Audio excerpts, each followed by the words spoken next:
I'm divorcing you. I want to live with mom and dad. Get out, you leeching homemaker. A heated argument had crossed a line with the husband's words. I handed him the prepared divorce papers, making him sign the documents the lawyer had prepared. My husband and in-laws were thrilled about the divorce, but they didn't know yet. They didn't know that an unimaginable hell was awaiting them. My name is Emily, and I'm 30 years old. I'm a homemaker. I've been married to Mason for 5 years, and our only daughter, Lily, is almost 4. On the surface, we seem like a happy family, but there was one problem I couldn't share with anyone.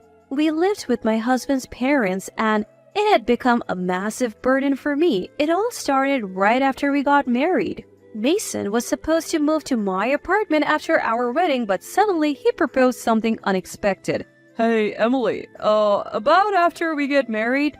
The registration is next month and it's coming soon. What's going on? Well, I've been thinking about this. How about we live with my parents after we get married? What? Live together? I was speechless at the sudden proposition. Seeing my reaction, my husband hastily added, Oh, I don't mean forever. We'll want our home someday and we'll need a car when we have children. So I want to save money for that time. I understand wanting to save money, but do we have to live together? My parents said we would live there for free. They're getting old and they said it would be comforting to have us around. I appreciate their kindness, but I'm serious about saving money for our future, Emily. So I want to save on rent until we have kids. Please, I beg you. My husband repeatedly pleaded, leaving me in a difficult position. It was hard to refuse when we cited saving for our future as the reason for living together. And this arrangement was only to last until we had children. My husband's salary isn't all that high. That's why I can understand my husband's argument that we should live with my parents and save on living expenses by saving money. Eventually, I gave in, and reluctantly we decided to live with my in-laws. For the first few months, living together wasn't a problem. We both saved part of our income in a joint account and everything was going smoothly. Then, my pregnancy was confirmed. When I reported it to my husband, the news immediately reached my in-laws as well. That's probably when my nightmare began. After becoming pregnant with his child, my mother-in-law started to become more and more harsh. Upon getting pregnant, I switched to working from home, and my mother-in-law said to me in a stern tone, Emily, what are you doing at home while my son is out working? I'm working too? Huh? What kind of work? You're just playing around on the computer. No, this is my job. I switched to something I can do at home because of my morning sickness. But no matter how I explained, mother-in-law just shook her head and sighed. My goodness, what an awful daughter-in-law. You're just trying to deceive us, aren't you? Morning sickness is nothing. Lying to get out of work is despicable. Wait a minute. I really just switched to working from home. Quiet. Don't talk back to me. You're just a daughter-in-law. If you're just going to play on the computer, at least take care of the house. And so, my days of being forced to do housework without acknowledgement of my work from home continued. Morning sickness can vary day to day. Some days, life goes on as normal, but others, it's so agonizing I can't even get up. No matter how much I tried to explain, mother-in-law wouldn't budge. In fact, every time I opened my mouth, she would scream, It's a lie. It's an excuse. And wouldn't believe a word I said. And to think mother-in-law herself went through the pain of childbirth with her son Mason. As for my father-in-law, he's always been a man of few words. He's quiet, but he never intervenes between mother-in-law and me and is firmly on mother-in-law's side. All the while, I'm being lectured by mother-in-law. He has this creepy grin on his face. I've sometimes thought it would be better to go to the office instead. But the trauma of feeling sick while outside made it impossible for my body to endure commuting during pregnancy. However, if I kept being harassed by my in-laws every day, the stress would build up. I decided to talk to my husband about it. Mason, I hate to bring this up all of a sudden, but can we stop living with your parents? What? My husband looked at me bewildered and asked, What's wrong all of a sudden? I don't want to say this, but living with your parents, it's reached its limit for me. What do you mean limit? Did something happen? Well, every day when you're not around, I've been harassed. Harassed? I told my husband everything from mother-in-law's snide remarks to my father-in-law's cold attitude. Tears welled up as I spoke, and though I was choked up, I firmly conveyed how unbearable my life had become. Mason will surely respect my feelings above all. Our monthly savings might decrease a bit, but he will definitely understand. But what came out of my husband's mouth were words I could never have imagined. Hey, isn't this Emily's fault? What? No, I mean, if mom and dad are behaving like that, it must be for a serious reason. You get scolded like that because you don't do what mom says, right? I never thought I would be blamed, and I was bewildered. Wait, just wait a minute. I told you, Mason, didn't I? I have switched to working from home. But that doesn't mean I'm not working at all. It's impossible to take on all the housework during work hours. Do you want to say that mom and dad are wrong? We're living here for free, just listen a little. Dad and Mom... Oh, anyway, this is Emily's fault. Don't trouble my precious parents any further. My husband ended the conversation unilaterally and left the room. Dad and Mom, how old are you? I explained everything. So why do you only defend your parents and not me? If I knew it would come to this, I would never have agreed to live together in the first place. But I don't have the courage to leave this house now. I'm about to give birth. If I become alone now, I can see that life will be hard. That thought held me back, and I couldn't bring myself to divorce. Time passed, and I safely gave birth to my daughter. I think I endured well, all things considered, against the harassment of my in-laws and my husband's incomprehension. I wanted to divorce as soon as possible, but I couldn't because my husband and in-laws loved our daughter so much, and I couldn't bear to take her family away from her. Spending the day with my in-laws was painful, so I wanted to return to work right after parental leave, but the company's policy changed, and I had to settle for working from home. Today, as I was preparing dinner while my mother-in-law complained, my husband came home with a big smile on his face. I'm home. Man, I'm tired. Welcome back, I called out, and my husband ran to me flashing some documents. What's this? You won't believe it. I bought a high-rise condo today. What? A high-rise condo? You bought it? You're joking, right? It's not a joke. My parents and I have been talking about living in a high-rise condo for a while now. Man, my dream has finally come true. What? What are you talking about? Ignoring my confusion, my in-laws were cheering and saying well done to my husband. I was so taken aback that I hurriedly questioned my husband.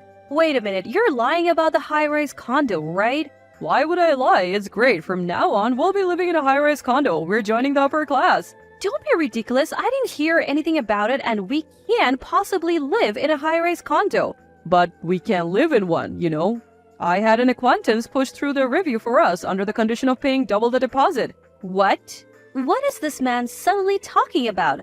I hadn't heard anything about living in a high-rise condo and doubling the deposit. Where would we get that kind of money? In my shock, I was at a loss for words, and my husband began to look down on me and snap at me. Do you have a problem with me or something? After all, I humbled myself to get our application approved. It's not that I'm complaining, but I'm shocked that you didn't consult me. Why aren't you saying anything to me? What about our plans to save for a home and car? If I had told you, you would have just objected, right? What? I had planned to live with my parents after we got married from the start, and I never, ever intended to move out. What? What do you mean? Then what about saving money? I just made something that sounded good. All I ever wanted was to live with mom and dad. That's all. My husband deceived me? I never knew he could have such a scheme. Anger began to bubble up inside me, and my voice grew harsher. What's that about? Don't be ridiculous. You prioritize living with your parents over our married life? What's wrong with that? I only married you for appearances. You just mess around at home saying you're working remotely. A failure of a wife like you should just keep quiet and do as you're told. Stop it. Enough. I can't bear it anymore. I didn't think you were like this. That's my line. I want a divorce, you homemaker parasite. Calling me a parasite? That's harsh. But it's the truth, isn't it? I don't need a failure like you. I'll live in a high-rise apartment with mom and dad, and you're just in the way. I'll give you custody, but leave right away. Don't you find your own daughter cute? I'll tell you now, she's not cute because she looks like you. I was just pretending to dote on her. What mom and dad really wanted was a boy, not a girl. Being insulted about my daughter too? The fuse inside me finally blew. I understand. If you say so, I will leave. But I need a week because of Lily. Alright, you will leave without fail after a week, right? Thus, my preparations for revenge began. The next day, I headed to a law firm to have a pledge prepared that stated no contact after divorce. The deadline of a week was short, but I did everything possible towards the divorce. A week later, I handed over the prepared divorce papers and had him sign the documents the lawyer created. As I left with my daughter clutching our belongings, my husband and in-laws sneered and said, You're finally leaving? We're moving to a high-rise apartment soon, and it's going to be amazing. We can sell this house and use it for the new home's mortgage. 2 birds with 1 stone, right, Mom?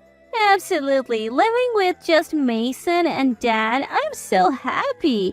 As my daughter and I left my in-laws' home, I silently smiled to myself in my heart. They should enjoy themselves while they can. They'll have to face reality soon enough, right? A few months later, as expected, a call came from my husband. Emily, please help me. What happened? Stop the weird jokes. Please come back right now. If things continue like this, we'll be kicked out of the high-rise apartment. I thought it might be something like that. What? Yes, I knew it. I knew that my husband and his family would end up like this. You couldn't pay the loan, could you? How did you know that? Come on, it was obvious. Your salary isn't that high. At first, you managed to pay it off with the money from selling your family home, but now you can't. And you panicked and called me. That's it, right? If you know, then help us. Our joint account has less money than I thought. There should have been several $100,000 in there.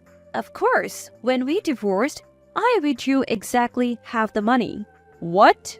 My husband seemed unaware, but during that 1 week when I was preparing for the divorce, I had withdrawn half the money from our joint account and transferred it to my own account. It seems he was relying on that money. Without confirming, he now faced the reality. Oh, wait. Taking it out on your own is unfair, isn't it? Unfair? How so? That money was something we both saved a fixed amount into after we got married. What's wrong with me taking half as property division? It's a valid reason. Besides, you've always treated me like a parasite since I worked from home, right? Don't joke around. My parents' savings are almost nothing, and we didn't get much for selling the family home. I was planning to use the money from our joint account for the loan payment. Give it back. That money is mine. Don't joke around. Those are my words. I yelled back at my husband over the phone in a low voice. This is what happens when you sign contracts for things you can't afford. You got what you deserved. What? Just so you know, since you signed that affidavit, you owe me compensation if you involve me in anything. Should I claim it right now? Then my husband pleaded, tears in his eyes. Give me a break. Annoying, isn't it? Then live peacefully with your beloved dad and mom, the family you love so much. I finally found happiness by getting away from thrash like you. Stay away from me and my daughter forever. In a huff, I hung up the phone and deleted my husband's contact information. I hadn't given my new address, so we likely wouldn't meet again. From what I had heard, my husband and in-laws quickly fell behind on their loan payments and were soon evicted from their high-rise apartment. When they sold the new house to pay off the debts, only the debt remained. Since their family home was already sold, the 3 of them were now living in a cramped apartment. With only Mason's salary, they couldn't afford decent meals and seemed to be wasting away day by day. Rather, it seemed like a fitting punishment. On the other hand, I had rented a new house near my workplace and was enjoying peaceful days with my daughter. Work was going well and I had even been promoted recently. I was able to save a decent amount of money for my daughter. Lily, I'm sorry. Are you lonely, just you and mom? I asked my daughter on the way to the childcare center. Lily, I hated Daddy when he was mean to Mommy. I hated Grandma and Grandpa too. What? Lily loves Mommy. As long as Mommy is here, it's okay.